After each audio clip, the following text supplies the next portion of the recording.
ನಮಸ್ಕಾರ ವೀಕ್ಷಕರೇ, ನನ್ನ ಹೆಸರು ವಂಗ್ಯಮ್ಮ ಅಂಥೇಳಿ. ನಾನು 2 ದಿವಸದ ವರ್ಕ್ಶಾಪ್ ಜಯಪ್ರಕಾಶ್ ನಾಗ್ತಿಹಳ್ಳಿ ಅವ್ರ ಸರ್ದ 2 ದಿವಸದ ವರ್ಕ್ಶಾಪ್ನ ಅಟೆಂಡ್ ಆಗಿದ್ದಕ್ಕೆ ನನಗೆ ತುಂಬ ಖುಷಿಯಾಗಿದೆ. ಸರ್ ಪುಸ್ತಕ ಓದಿದ್ದು ನನಗಾದಂಥ ಲಾಭ ಕೂಡ ತಮ್ಮಲ್ಲಿ ಹಂಚ್ಕೋಬೇಕಂತ ಹೇಳಕ್ಕೆ ಇಷ್ಟಪಡ್ತೀನಿ ಸ್ನೇಹಿತರೆ. ಯಾಕಂದರೆ ಸರ್ ಬುಕ್ಕು ಒಂದೊಂದು ಬುಕ್ಸ್ನು ಒಂದೊಂದು ಅರ್ಥವಾಗಿ ಇದೆ. ತಾವು ಕೂಡ ಸರ್ ಬುಕ್ ತೊಗೊಂಡು ಹೋದ್ರಿ ಅಂತ ಹೇಳಕ್ಕೆ ಇಷ್ಟಪಡ್ತೀನಿ. ಡೈಲಿ ನ್ಯೂಸ್ ಪೇಪರ್ ಓದೋಕ್ಕಿಂತ ಪುಸ್ತಕ ಓದಿದರೆ ನಮ್ಮ ಜೀವನದ ಬದಲಾವಣೆನ ನಾವು ಕಾಣಬಹುದಂತ ಹೇಳಕ್ಕೆ ಅದಕ್ಕೆ ನಾನೇ ಉದಾಹರಣೆ ಅಂತ ಹೇಳಕ್ಕೆ ಇಷ್ಟಪಡ್ತೀನಿ ಸ್ನೇಹಿತರೆ. ಧನ್ಯವಾದಗಳು. ನಮಸ್ಕಾರ ಎಲ್ರಿಗೂ. ನಾನು ಕಟೇರ್ ಸಮಿ 76 ವೆಂಕಟಾಪುರ ಮಾತಾಡ್ತಾ ಇರೋದು. ನಾನಿವತ್ತು ಜಯಪ್ರಕಾಶ್ ನಾಗ್ತಿಹಳ್ಳಿ ಅವರ ಪುಸ್ತಕಗಳ ಒಂದು ವಿಮರ್ಶೆದ ಬಗ್ಗೆ ನಾನು ಮಾತಾಡ್ತಾ ಇದ್ದೀನಿ. ಇವತ್ತು ನಾನು ಅವರ ಪುಸ್ತಕಗಳಾಗಿರ್ತಕ್ಕಂಥ ನುಡಿಗನ್ನಡಿ ಆಗಿರ್ಬೋದು, ಕೀಳರಿಮೆಯಿಂದ ಹೊರಬನ್ನಿ ಏಕೆ ಹೇಗೆ, ಹಾಗೆ ಸೋಲುಗಳಿಗೆ ಅಂಜದಿರಿ, ಆಮೇಲೆ ವ್ಯಕ್ತಿತ್ವ ಪರಿವರ್ತನೆ, ಸಾಹಿತ್ಯ ಚಂದನ, ಹಾಗೆ ನಿರೂಪಿಸಿ ಈ ಎಲ್ಲ ಕೃತಿಗಳನ್ನು ನಾವು ಓದೋದರಿಂದ ನಮ್ಮ ಜೀವನದಲ್ಲಿ ವ್ಯಕ್ತಿತ್ವ ಪರಿವರ್ತನೆ ಆಗಲಿಕ್ಕೆ ಸಾಧ್ಯ ಆಗ್ತದೆ.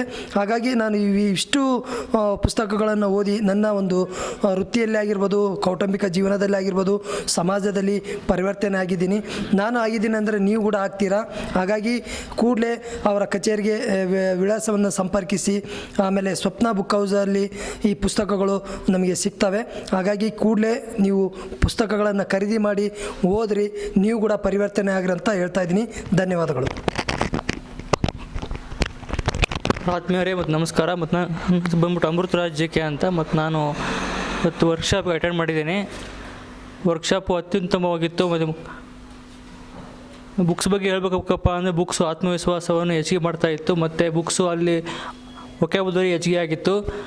ಆಮೇಲೆ ಮತ್ತು ನಮ್ಮಲ್ಲಿ ಒಂದು ಸಮಾಜಮುಖಿ ಆಗಲಿಕ್ಕೆ ಬುಕ್ಸು ಕೂಡ ಒಂದು ನಮಗೆ ಅತ್ಯುತ್ತಮವಾಗಿ ಒಂದು ಸಿಗ್ತಾ ಇದ್ದಾವೆ. ಬುಕ್ಸಿಂದ ಮತ್ತು ನಾವು ಹೆಚ್ಚು ನಮಗೆ ಒಂದು ನಾಲೆಡ್ಜ್ ಸಿಗುತ್ತೆ. ಸೊ ಆಮೇಲೆ ಬುಕ್ಸನ್ನು ಹೆಚ್ಚು ರೆಫರ್ ಮಾಡೋದ್ರಿಂದ ಮತ್ತು ನಾವು ಹೆಚ್ಚು ವರ್ಡ್ಸನ್ನು ಬಳಸೋದ್ರಿಂದ ಮತ್ತು ನಮ್ಮ ಆತ್ಮವಿಶ್ವಾಸ ಹೆಚ್ಚಿಗೆ ಆಗುತ್ತೆ ಅಂತ ಹೇಳ್ತಾ ಈ ಒಂದೆರಡು ಮಾತನ್ನು ಮುಗಿಸ್ತೇನೆ. ನಮಸ್ಕಾರ. ಎಲ್ಲರಿಗೂ ನಮಸ್ಕಾರ. ನನ್ನ ಹೆಸರು ರಮೇಶ್. ನಾನು ಜಯಪ್ರಕಾಶ್ ನಾಗ್ತಿಹಳ್ಳಿ ಅವರ ಸುಮಾರು ಬುಕ್ಸ್ಗಳನ್ನು ಓದಿದ್ದೀನಿ. ಅದರಲ್ಲಿ ನನಗೆ ಇಷ್ಟವಾದಂಥ ಒಂದು ಪುಸ್ತಕದ ಬಗ್ಗೆ ನಾನು ಇಂದು ತಿಳಿಸಲು ಹೊರಟಿದ್ದೇನೆ. ನನಗೆ ಸೋಲುಗಳಿಗೆ ಅಂಜದಿರಿ ಎನ್ನುವ ಪುಸ್ತಕ ತುಂಬ ಇಷ್ಟವಾಯಿತು. ಅದನ್ನು ಓದಿದಾಗ ಒಬ್ಬ ಮನುಷ್ಯ ತನ್ನ ಜೀವನದಲ್ಲಿ ಬರಬಹುದಂತಹ ಸೋಲುಗಳನ್ನು ಹೇಗೆ ಸ್ವೀಕರಿಸಬೇಕು, ಅದರಿಂದ ಹೊರಬರುವುದು ಹೇಗೆ, ಅದಕ್ಕೆ ಬೇಕಾದಂಥ ಮಾರ್ಗಗಳು ಯಾವುದನ್ನು ಅನುಸರಿಸಬೇಕು. ನಾವು ದೊಡ್ಡ ಸಾಧಕರು ತಮ್ಮ ಜೀವನದಲ್ಲಿ ಬಂದಂಥ ಸೋಲನ್ನು ಹೇಗೆ ಎದುರಿಸಿದರು, ಅವರ ಜೀವನದಲ್ಲಿ ಹೇಗೆ ಮುನ್ನಡೆ ಸಾಧಿಸಿದರು ಅನ್ನೋದನ್ನು ಪ್ರತಿಯೊಂದನ್ನು ಕೂಡ ಅದು ವಿವರಣೆ ಕೊಟ್ಟು ನಮಗೆ ವಿವರಿಸ್ತಾ ಇತ್ತು ಬುಕ್ಕು. ಅದು ಯಾರೇ ಆಗಲಿ ತಮ್ಮ ಸೋಲುಗಳನ್ನು ಒಪ್ಪಿಕೊಳ್ಳುವವರೆಗೂ ಸೋಲುವುದಿಲ್ಲ ಎಂಬ ಮನೋಭಾವನೆ ಕೂಡ ಆ ಬುಕ್ ಓದಿದಾಗ ಬರುತ್ತೆ. ಅದು ಒಬ್ಬ ಲೇಖಕ ತನ್ನ ಸ್ವಂತ ಅನುಭವದಿಂದ ಬರೆದ ಕೃತಿಯಾಗಿದ್ದರಿಂದ ಓದಿಗರಿಗೂ ಮನಸ್ಸಿನಾಳಕ್ಕೆ ಮುಟ್ಟುವಂಥ ಕೃತಿಯಾಗಿದೆ. ಈ ದಿನಗಳಲ್ಲಿ ನಾವು ಹೆಚ್ಚಾಗಿ ಸಾಧಕರನ್ನು ನೋಡಿ ಅವರಂಗೆ ನಾವು ಆಗ್ತಿಲ್ವಲ್ಲ ಅಂತ ನಾವು ತುಂಬ ವ್ಯಥೆ ಪಡ್ತಿರ್ತೀವಿ. ಕೆಲವು ಆ ಸಾಧಕರು ಎಷ್ಟು ಕಷ್ಟಪಟ್ಟಿರು ಹಿಂದೆ ಅನ್ನೋದನ್ನು ನಾವು ಯಾರೂ ಕೂಡ ಯೋಚನೆ ಮಾಡಲ್ಲ. ಅದಕ್ಕೆ ಜೀವನದಲ್ಲಿ ಸೋಲು ಅನ್ನೋದು ಸರ್ವಸಾಮಾನ್ಯ.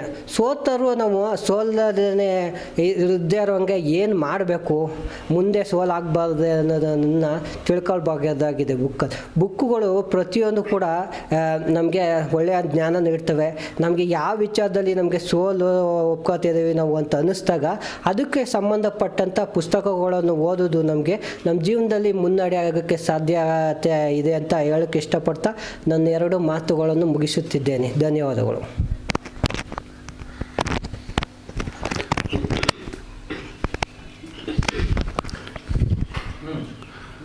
ಎಲ್ರಿಗೂ ನಮಸ್ಕಾರ. ನನ್ನ ಹೆಸರು ರಕ್ಷಿತ್ ಅಂತ. ಜಯಪ್ರಕಾಶ್ ನಾಗ್ತಿಹಳ್ಳಿ ಅವರ ಪುಸ್ತಕಗಳು ನಮ್ಮ ಮೇಲೆ ಏನು ಪ್ರಭಾವ ಬೀರ್ಬೋದು ಅಂತಂದರೆ, ಒಬ್ಬ ವ್ಯಕ್ತಿ ತನ್ನ ಜೀವನದಲ್ಲಿ ಅಭಿವೃದ್ಧಿಯನ್ನು ಸಾಧಿಸಬೇಕಂತಾದರೆ ಆತನಿಗೆ ಜೀವನ ಕೌಶಲ್ಯ ಇರಬೇಕು. ಅಂತಂದರೆ ಅದರಲ್ಲೂ ಸಂವಹನ ಕೌಶಲ್ಯ ಆತನದ್ದು ಬಹಳ ಉತ್ತಮವಾಗಿರಬೇಕು. ಜೊತೆಗೆ ಆತ್ಮವಿಶ್ವಾಸ ಕೂಡ ಇರಬೇಕು. ಅದರಿಂದಾಗಿ ಜಯಪ್ರಕಾಶ್ ನಾಗತಿಹಳ್ಳಿ ಅವರು 40 ವರ್ಷಗಳಲ್ಲಿ ತಾನು ಪಡೆದಂಥ ಅನುಭವಗಳು,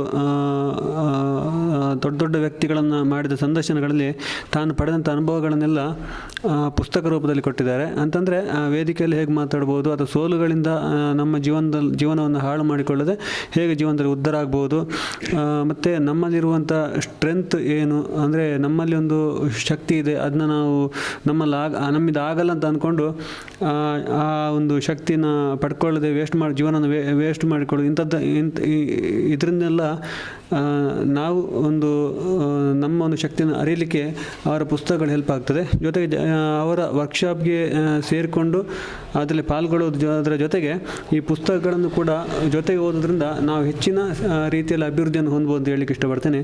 ಧನ್ಯವಾದಗಳು. ನಮಸ್ಕಾರ, ಸುಂದರ ಸಂಜೆ ಎಲ್ಲರಿಗೂ.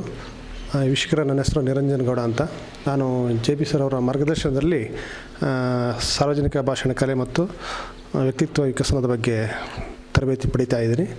ಇಲ್ಲಿ ವಿಶೇಷ ಏನಂದರೆ, ಅವ್ರದ್ದು ಪ್ರಥಮವಾದ ಕೃತಿ ನುಡಿಗನ್ನಡಿ ಅಂತ.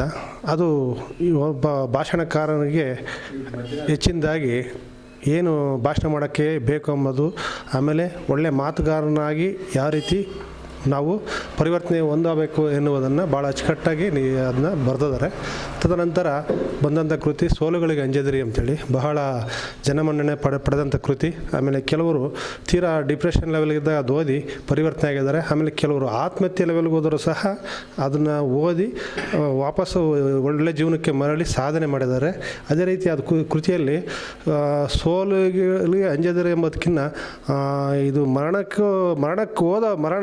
ಲೆವೆಲ್ಗೆ ಹೋದವರು ವಾಪಸ್ಸು ಬಂದಿದ್ದಾರೆ ಎಂಬುದು ಮರಣವನ್ನು ಗೆದ್ದವರು ಅಂತ ಹೇಳ್ಬೋದು. ಆ ರೀತಿಯಾಗಿ ವಿಭಿನ್ನವಾದ ಕೃತಿ, ಅದು ತುಂಬ ಚೆನ್ನಾಗೈತೆ.